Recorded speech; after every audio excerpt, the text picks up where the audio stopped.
Hadirin jamaah Nuhur rahimahullah, untuk kami kita membahas fitrah untuk sistematika pembahasan. Kita berpijak pada Al-Quran surah Al-Kahfi pada ayat terakhir, Al-Kahfi ayat 110. Allah berfirman, A'udzubillahi minasyaitonirrajim. Qul, wahai Muhammad, katakan, innama ana basyarun mithlukum. Sesungguhnya saya adalah manusia mislukum, persis seperti kalian. Yuha ilayya, saya diberi wahyu, annama ilahukum ilahu wahid, bahwa sungguh Tuhanmu adalah ilah yang esa, Tuhan yang esa. Faman kana yarju liqa'a rabbih, maka barang siapa yang mengharap ketemu Tuhannya, falyamal amalan sholihan, hendaklah dia beramal soleh, wala yusyrik bi'ibadati rabbihi ahada, dan jangan sekali-kali musyrik dalam penghambaannya kepada Allah Subhanahu wa taala. Ada urutan di sini. Yang pertama, Nabi adalah basyar. Dia manusia seperti kita. Jadi ada sifat-sifat kemanusiaan Nabi. Nah, karena Nabi adalah manusia, maka ada tuntutan basyariah, tuntutan kemanusiaan. Tuntutan kemanusiaan inilah yang biasa disebut dengan syahwat. Zuyyina linnasi hubbu syahwat. Kecintaan kepada syahwat memang menghiasi hati manusia. Yang pertama, minan nisa, kepada wanita. Yang kedua, al-banin, kepada anak-anak. Yang ketiga, al-qanatir, kepada kekayaan. Kalau bahasa Indonesianya sering disebut dengan wanita, tahta, dan harta. Lalu untuk harta ini lebih dirinci oleh Allah. Yang pertama, minadzahabi, emas, wal fiddati, perak. Ini mungkin bisa juga alat tukar, dinar, dirham, dolar, rupiah, begitu. Yang berikutnya al-khayli, kuda atau alat transportasi. Yang keempat, al-an'am, peternakan. Yang terakhir, al-hars, perkebunan. Lalu ini ayat surah Ali Imran ya, ayat 14. Recording in progress. Allah katakan, dzalika mata'ul hayatid dunya. Ini adalah pemenuhan hajat hidup duniawi. Jadi sebagai manusia itu menginginkan untuk hajat hidup duniawi itu tercukupi. Ya, kecenderungannya disebut dengan syahwat. Nah, untuk ini kita sudah tahu semua manusia membutuhkannya. Mau tidak mau pasti kepingin berusaha untuk mendapatkannya. Nabi-nabi juga bervariasi. Ada yang kaya raya seperti Nabi Sulaiman, ada yang sakit-sakitan seperti Nabi Ayub, ada yang miskin kayak Nabi Isa. Yang jelas tentang pemenuhan kebutuhan keduniaan itu tidak menjadi standar penilaian. Dia sifatnya netral. Oke. Lalu kita lihat annama ilahukum ilahu wahid, ini sudah mulai dengan fitrah. Jadi ada kebutuhan jiwa. Yang pertama adalah ilahu wahid, menumbuh suburkan keyakinan yang benar. Keyakinan itu nanti akan ditumbuhkan ya, dalam bentuk yarjulil qa'arobihi. Allah menuntun arah hidup yang benar. Hidup orang yang fitrahnya bagus, maka arahnya kepada liqa'arobihi, kepingin ketemu Allah. Jadi ada keyakinan, terus membangun arah hidup yang benar. Falyamal amalan solehkan, hendaklah beramal soleh dan jangan musyrik dalam beribadah. Ini merupakan program dasar. Program dasar manusia ya, adalah beramal soleh dan menghamba pada Allah. Adapun syahwat ini dijadikan sarana pendukung atau biasa disebut dengan wasilah. Ya ayyuhalladzina amanu taqullah, wahai orang yang beriman bertakwalah kepada Allah. Kalau menurut ayat ini, takwa kepada Allah berarti berusaha membangun, mempertahankan, merawat keyakinan, merawat arah hidup, dan merawat program hidup yang benar, amal soleh. Itu takwa kepada Allah. Untuk takwa pada Allah, wabtaghu ilaihil wasilah, carilah wasilah. Ini berada dalam Quran surah Maidah, kalau nggak salah ayat 25.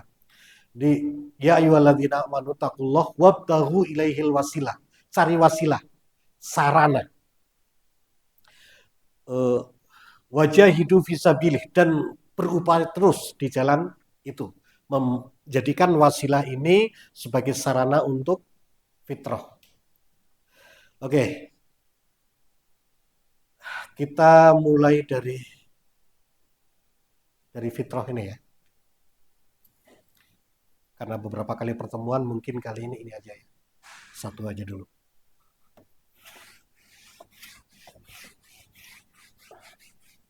Ketika Nabi kita Muhammad Sallallahu Alaihi Wasallam sebelum dapat wahyu tentang menumbuh suburkan fitrah tadi, ini kan yuha ilayya, Nabi masih berada pada posisi basyariah, posisi kemanusiaan. Ternyata Nabi adalah merupakan manusia yang paling unggul, ya, paling bagus. Sampai orang-orang di Mekah itu menjuluki sebagai Al-Amin, orang paling terpercaya. Secara kemanusiaan dialah orang yang sangat manusiawi.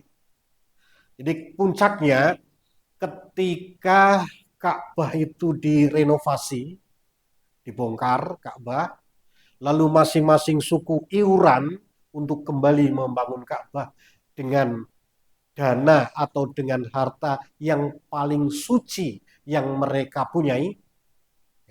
Setelah jadi dan tinggal mau memasang Hajar Aswad, ternyata mereka mempunyai keyakinan yang sama. Ya, siapa yang berhasil memasang Hajar Aswad ke depan akan menjadi penguasa. Sehingga masing-masing kabilah itu merasa paling berhak untuk memasang Hajar Aswad itu. Kalau dibiarkan ini, pasti akan terjadi pertumpahan darah. Artinya mereka pun berkelahi, berselisih, bertengkar gitu ya. Dan Abdul Muthalib, kakek, maaf ya, bukan Abdul Muthalib.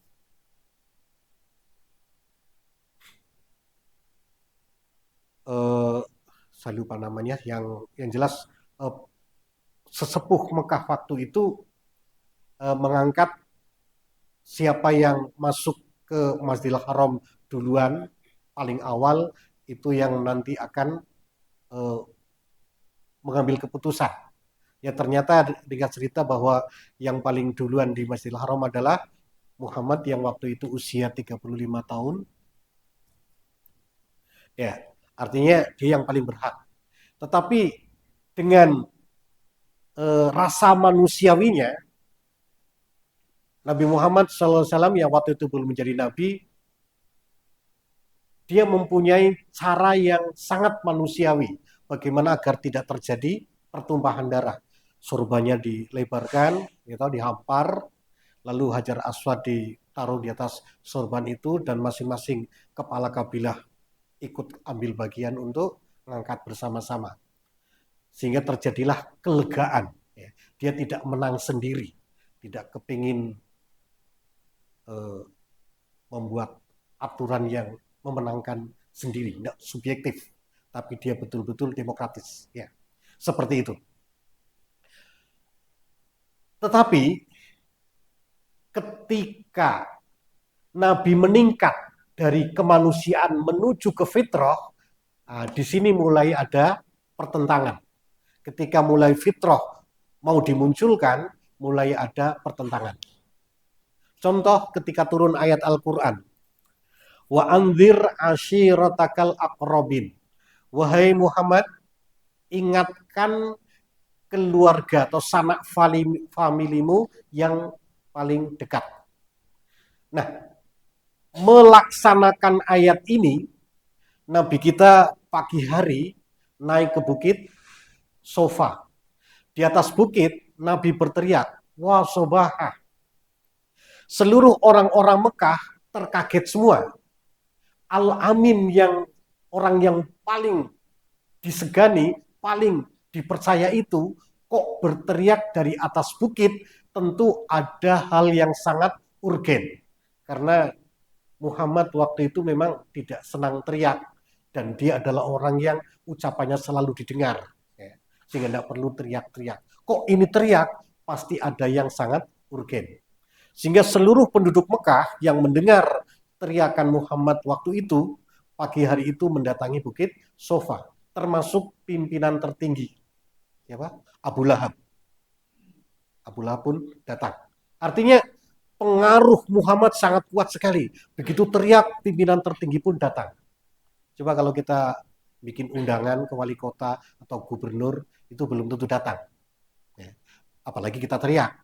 Nabi teriak, mereka datang. Berarti pengaruhnya sangat besar sekali.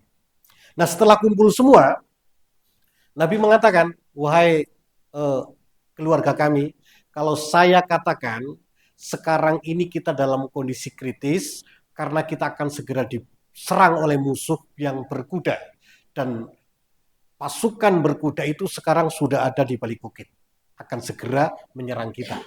Apa kalian mempercayai ucapan saya? Mereka mengatakan, wahai Muhammad, kami semua belum pernah mendengar kamu berdusta. Baik, sebenarnya nanti yang akan menyerang kita jauh lebih dahsyat dibanding musuh itu. Yakni azab Allah akan segera menyerang kita. Dan kita tidak mungkin bisa menyelamatkannya. Hal yang bisa menyelamatkan kita hanya satu, yakni meyakini bahwa tiada Tuhan selain Allah, dan meyakini, mempercayai bahwa saya adalah orang yang diutus oleh Allah untuk kalian. Nah, ketika Nabi mengajar seperti itu, langsung Abu Lahab sebagai pimpinan tertinggi di situ marah besar. Ya Muhammad, alihadza jama'tana. Wahai Muhammad, untuk inikah kau kumpulkan kami semua untuk mendengar kau sebagai nabi, mendengar Tuhan adalah Allah semata? Tabban laka mundu hadzal yaum. Sejak hari ini kau binasa wahai Muhammad. Kalau dalam bahasa Indonesia namanya radikal ya. Kopi radik, apa itu radik? Akar keyakinan yang mau dirubah. Karena mereka punya keyakinan Tuhan mereka adalah Lata, Uzza, kan macam-macam ya. Dan ini yang mau dirobak dari hal yang sangat mendasar. Pasti akan terjadi konflik yang berkepanjangan. Ini sangat membahayakan. Kau hancur kalau seperti itu. Lalu Allah pun akhirnya menghibur Nabi, menenangkan jiwa Nabi dengan menurunkan ayat saat itu. Tabbat yada abi lahabi watab. Tabbat yada abi lahabi watab. Yang hancur bukan kamu wahai Muhammad, tapi dua tangan Abu Lahab. Apa itu dua tangan? Maluhu wama kasab. Kekayaannya dan segala usahanya akan pasti tidak ada gunanya, hancur semua ketika seluruh kekayaannya dan upayanya dimanfaatkan untuk melawan la ilaha illallah, melawan la ilaha illallah Muhammad Rasulullah. melawan keyakinan tauhid, melawan kerasulan Muhammad, artinya melawan fitrah. Seperti itu, pasti akan hancur. Bahkan Allah mengatakan, sayasla naran dzata lahab. Dia pasti dimasukkan ke neraka. Wa mra'atuhu, istrinya, istri katakanlah setia, orang yang setia dengan dia, setia dengan pola pemikirannya, setia dengan ajaran kemusyrikannya itu, ya, itu sama dengan orang yang membawa kayu bakar di lehernya. Baik, seperti itu. Jadi kami ulang lagi, kalau kemanusiaan atau sekedar pemenuhan tuntutan hajat hidup itu yang diutamakan, gitu. Dan ketika mengembangkan ini semua, maka manusia semua mengapresiasi, termasuk Abu Lahab mengapresiasi. Tapi ketika mulai masuk kepada fitrah, di situ mulai ada perlawanan dari orang-orang yang tidak sama keyakinannya. Sedikit juga, ketika Nabi di Madinah itu ada, di Madinah kan sudah banyak orang Yahudi dan Nasoro. Nasoro banyak juga jumlahnya. Misalnya ada Nasoro Bani Najron. Sekitar 60 orang menghadap kepada Nabi untuk khusus dialog ketuhanan. Dari pimpinan-pimpinan mereka, dari intelektual mereka, dari pendeta-pendetanya, semua datang mengkeroyok Nabi. Terjadilah dialog hampir seminggu. Rupanya dialog ketuhanan memang sudah sejak dulu. Sampai akhirnya buntu ketika dialog tentang ketuhanan Isa. Bahasa kita ketuhanan Yesus. Yesus Tuhan, anak Tuhan atau manusia biasa. Nah, di situ mereka mengatakan bahwa Yesus salah satu di antara Tuhan. Sampai turun ayat juga. Laqad kafarul ladzina qalu, ya.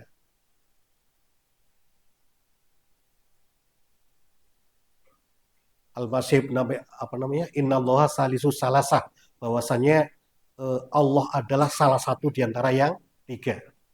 Laqad kafarul ladzina qalu al-Masih ibnu Maryam, ya. Kafir orang yang mengatakan bahwa Isa itu adalah anak Allah, begitu ya. Nah, karena deadlock, beda keyakinan, akhirnya turun ayat Al-Quran, dan mereka kan ya boleh dikatakan bermukim di situ ya. Jadi dialog tiap hari itu, setelah deadlock itu langsung Allah turunkan ayat. Surah Ali Imran ayat 61 ya. Nad'u abna'ana wa abna'akum. Baiklah, kita panggil anak-anak kita, kita semua, wa anfusana wa anfusakum, wa nisa'ana wa nisa'akum, istri kita kumpul semua, lalu kita berkumpul di sebuah stadion, sebuah lapangan, sumanabdahil, kemudian kita bermubahalah. Siapa di antara kami yang salah, Anda memang yang keliru cara bertuhannya, bahwa Tuhan adalah tiga, atau kami yang salah. Kita nabdahil. Fanaj'al laknatallahi 'alal kadzibin. Kita mohon agar kiranya laknat Allah segera turun kepada di antara kita yang berdusta. Nah, setelah turun ayat ini, lalu mereka Nasoro Bani Najron bermusyawarah bagaimana besok kita hadapi keinginan Nabi. Nabi menyarankan pada mereka, kita mubahalah saja besok pagi. Kami tidak bisa melanjutkan ini, deadlock begitu. Akhirnya mereka bermusyawarah bahwa yang kita hadapi ini Nabi. Kalau kita mubahalah betulan, kita bisa hancur semua. Bagaimana kalau besok kita datang lagi kepada Nabi, lalu kita berpamitan pulang saja. Kita anggap selesai dialog sampai di sini. Akhirnya mereka akhirnya datang kepada Nabi untuk pamitan saja. Tidak terjadi mubahalah. Itu menunjukkan bahwa keyakinan memang paling sulit untuk digoyak-goyak. Baik. Berikutnya, keyakinan bahwa Tuhan itu esa, keyakinan bahwa ada fitrah ketuhanan itu ditanamkan oleh Allah kepada manusia sejak manusia belum lahir.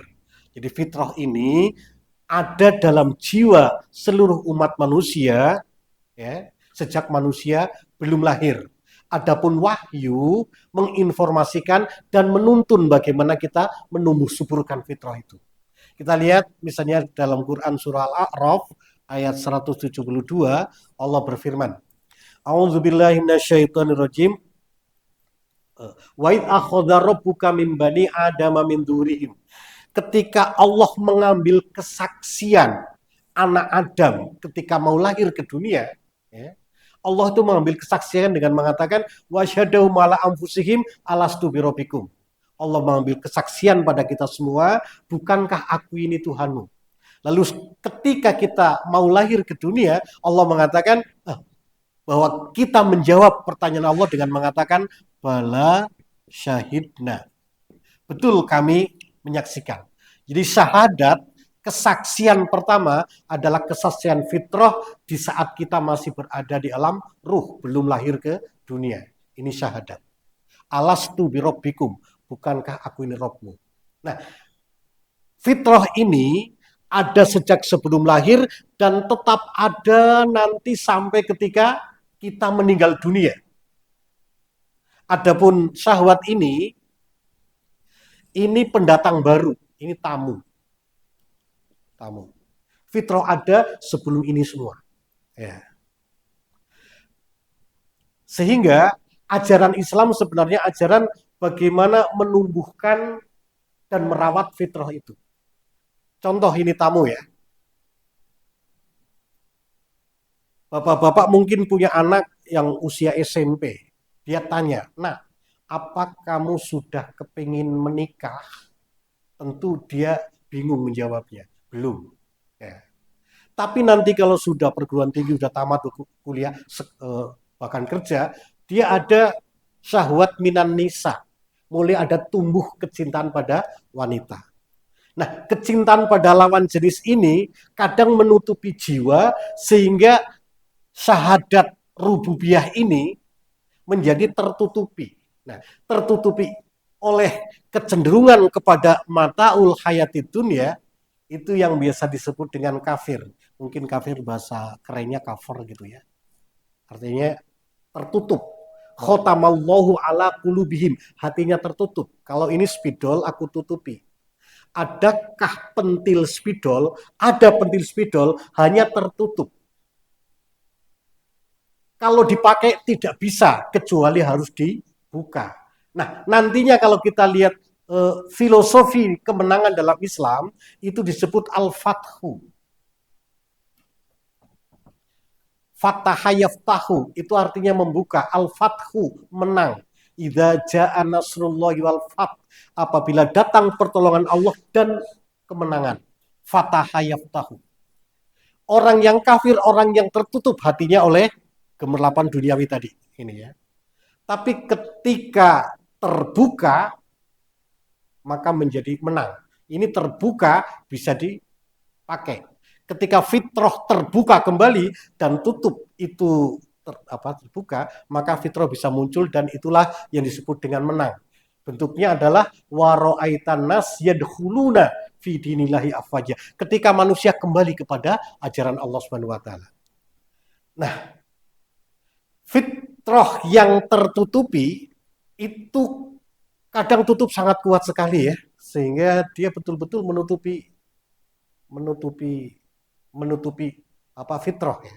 Wanita misalnya, sampai ada anak-anak mengatakan namamu terukir dalam jiwaku. Yang terukir bukan nama Allah, bukan zikir pada Allah, tapi nama dia. Sulit aku melupakanmu ketika baring aku melihat kau ada di pelapon, begitu miring aku lihat kau nempel di dinding, tengkurap ada pula di kolong juminem. Ini kan zikir namanya, ingat. Betul-betul syahwat telah menutupi hati. Nah, upaya untuk membuka tutup itu, mujahadah itu yang disebut mujahadah atau jihad, upaya jihadun nafsi, ya. Berjihad melawan jiwanya sendiri. Kalau puasa kan begitu jihad ya, melawan syahwat ini, syahwat makan, minum, syahwat seksual itu semua ditahan. Bagaimana menumbuh suburkan fitrah. Intinya kan begitu sebenarnya puasa itu. Ya, baik. Orang yang paling tertutup atau kafir, tokoh-tokoh kekafiran, kita melihat misalnya dalam Quran Fir'aun. Fir'aun, tokoh kafir. Apakah Fir'aun itu tidak punya fitrah? Ada, tapi tertutup dengan kebutuhan dengan gemerlapan duniawi itu. Ketika Fir'aun mau meninggal, Allah abadikan dalam surah Yunus, surah ke-10, ayat 90 sampai 91. Jadi dalam ayat ini Allah berfirman, wajawazna bi bani Israilal bahra. Kami antar Bani Israel melintasi laut. Jadi Nabi Musa dan Bani Israel dikejar oleh Fir'aun dan bala tentaranya sampai di pinggir laut. Allah perintahkan Nabi Musa memukulkan tongkat ke laut dan laut menjadi terbelah. Fa'atba'ahum Fir'aunu wa junuduhu. Lalu dikejar oleh Fir'aun dan bala tentaranya. Musa lewat, Fir'aun di tengah laut dan bala tentaranya begitu. Hatta idza adrakahul gharaku, sampai ketika gelombang laut itu menelan Fir'aun, ya kembali semula. Kalau orang Jawa mengatakan megap-megap, qala, Fir'aun berkata. Apa kata Fir'aun? Lihat, indah sekali perkataannya. Amantu, sekarang aku beriman. Annahu la ilaha illalladzi amanat bihi banu Israel wa ana minal muslimin. Amantu, aku beriman bahwa tiada Tuhan kecuali yang diimani oleh Bani Israel, dan sekarang aku pasrah, aku muslim. Artinya apa? Ketika Fir'aun tenggelam di laut, betul-betul syahwat itu pergi semua dari jiwanya. Keluarga tidak bisa diharap menolong, kekuasaan tidak bisa diharap menyelamatkan, kekayaan tidak bisa, prajurit tidak bisa. Dunia telah hilang dari jiwanya, tidak ada yang bisa diharap, lalu jiwanya muncul fitrah dengan sempurna. Tiada Tuhan kecuali yang diimani oleh Bani Israel, dan sekarang aku muslim, aku pasrah. Lalu Fir'aun mati tenggelam dalam kondisi telah beriman. Apakah Fir'aun husnul khotimah, matinya bersahadat, beriman seperti itu? Pada ayat 91 Allah katakan, al-an, nah sekarang. Kalau bahasa kita, sekarang baru sadar, monyong. Wa qad asaita qablu, kemarin ketika kamu jaya, kamu selalu melawan. Wa kunta minal mufsidin, kau adalah orang yang buat kerusakan. Jadi ini imannya tidak direkeng ya, karena iman dalam kondisi terpaksa. Semua orang kafir, kata Allah dalam Quran, ketika mau mati, dia terbuka semua. Terbuka. Tutup yang berupa syahwat ini terbuka, sehingga fitrah muncul. Misalnya dalam Quran surah 32, As-Sajdah ya, ayat 29, Allah berfirman, Qul, wahai Muhammad katakan, yaumal fathi, hari ketika jiwa terbuka, la yanfa'ul ladzina kafaru imanuhum. Saat itu orang-orang kafir tidak ada gunanya keimanan mereka. Artinya orang kafir waktu jiwa terbuka beriman semua, tapi tidak bermanfaat. Walahum yundurun, dan tidak dikasih kesempatan, langsung meninggal. Ini apa namanya, fakta-fakta dalam dalil. Kalau sekarang dalam kenyataan sehari-hari misalnya, yang kita bisa mendengar bersama-sama, melihat podcastnya misalnya Kapten Abdul Razak, saya ingat betul itu bagaimana beliau menjabarkan kondisi ketika pesawat mau mendarat darurat di Bengawan Solo. Dia berangkat dari Lombok, Mataram, ya, sebagai pilot Garuda dalam kondisi cuaca hujan. Ketika pesawat sampai area Belora, beliau katakan dua mesinnya, mesin jetnya mati bersamaan, dua-duanya mati. Lalu di restart, di starter ulang, tidak hidup, berulang-ulang tidak hidup. Sehingga Pak Abdul Razak bilang kepada co-pilot, coba informasikan ke penumpang, suruh berdoa bersama-sama. Ya, pesawat dalam kondisi seperti ini. Terus pesawat kan tidak tidak ada dorongannya ya kayak pesawat yang dibikin dari kertas ya, layang-layang tanpa dorongan, tapi masih bisa dikendalikan. Di bawah itu kayak samudra karena rupanya hujan deras beberapa hari sehingga pematang-pematang sawah tidak kelihatan, jadi kayak lautan gitu ya. Kita gimana kalau daratkan ke sini? Kukira dia adalah itu dangkal. Kemungkinan ada pematang sawah, ada batu yang tidak kelihatan. Sementara kita tahu pesawat kan beratnya berapa ton itu ya? Boeing 737. Berat itu. Kalau kena air yang dangkal, ada batu, ada pematang kan bisa pecah, malah meledak. Akhirnya lihat Bengawan Solo, wah kita daratkan ke Bengawan saja. Tapi begitu mau mendaratkan lihat ada jembatan. Sudah pasrah gitu ya, tidak bisa mengendalikan lagi. Nah, ketika dia sudah tidak mampu mengendalikan karena meluncur begitu, Abdul Razak mengatakan, ya Allah, aku serahkan kepadamu keselamatan penumpang pesawat ini. Terserah, kami tidak bisa apa. Artinya apa? Ketika dirinya sudah tidak punya kemampuan, alam tidak bisa diharap, itu fitrah muncul dengan sempurna. Mohon pada Allah untuk menyelamatkan. Dan begitu mendarat di depan ada jembatan lagi, akhirnya mendarat di antara dua jembatan. Masuk ke air, nabrak batu sayap di belakang, tuh nabrak batu sehingga pintu belakang terbuka, dua pramugari di belakang dengan tekanan dari dalam kabin yang cukup kuat terlempar dia ke sungai Bengawan Solo itu. Ya, pesawat pun akhirnya dilosor begitu, bisa berhenti di pinggir sungai. Nah, yang menarik kata beliau, kok Allah mendaratkan di sini, di mana di sini masyarakat dan masyarakat membantu semua untuk evakuasi. Rukun sekali di daerah Klaten kalau salah, Bengawan Solo daerah Klaten. Itu di situ ada rumah yang sudah dibangun, sudah jadi tapi belum ditempati. Rumahnya besar, jadi seluruh penumpang pesawat bisa beristirahat di situ dan cukup untuk seluruh penumpang nunggu jemputan, nunggu evakuasi. Terus lagi kondisi kayak begitu, tiba-tiba ada tim SAR yang cari kotak hitam ya. Dia laporan. Area di mana pesawat mulai jatuh ke air itu ternyata dalam sekali, menyelam dalam sekali. Tapi di area ketika pesawat berhenti itu airnya hanya sepinggang saja. Ya Allah, siapa yang ngatur ini semua? Andai kata di sana tadi arealnya dangkal, mungkin pecah juga ini pesawat. Kok dalam begitu? Lalu di tempat yang dangkal banyak masyarakat, ada rumah kosong segala, semuanya kayak telah diatur sedemikian rupa.